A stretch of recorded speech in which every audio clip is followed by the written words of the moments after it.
Mahilig ka rin ba sa tuyong dilis? Eto, gawin nating masarap. Tara. Una, ipiprituhin ko tuyong dilis ng bagya at sasabay ko na rin ang bawang, sibuyas at kamatis sa pagisa. Pagkagisa at okay na mga bossing, isabay na rin sa pagisa ang kamote o yung tinatawag na sweet potato mga boss.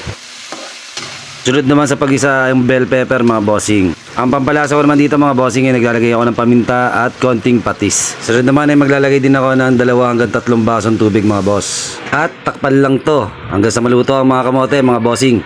At susunod ay naglalagay din ako ng konting pampalasa mga bossing. Aji Raboto, baka naman. At sa pampinali nating mga gulay mga bossing, naglalagay ako ng kalahating slice ng repolyo mga boss. Celery at pechay mga bossing, huwag nyo kakalimutan ha. At kung umabot na sa ganitong part mga bossing, habang hinahalo ko tong aking nilulutong apritada, pa isang heart naman po mga boss, salamat po.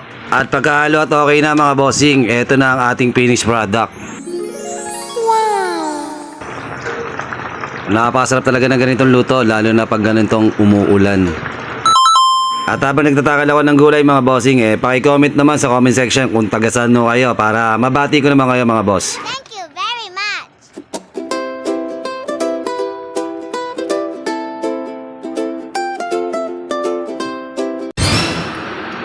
Kaya paminsan lang magluto nito, apritada mga boss na dilis. Sa to may kamote. Yan, kamote. Yan. Sarap din yung sabaw niya.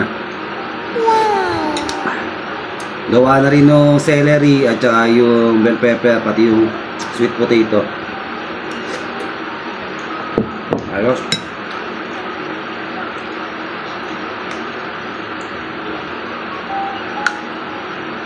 Ano tayo? Sarap ng lasa.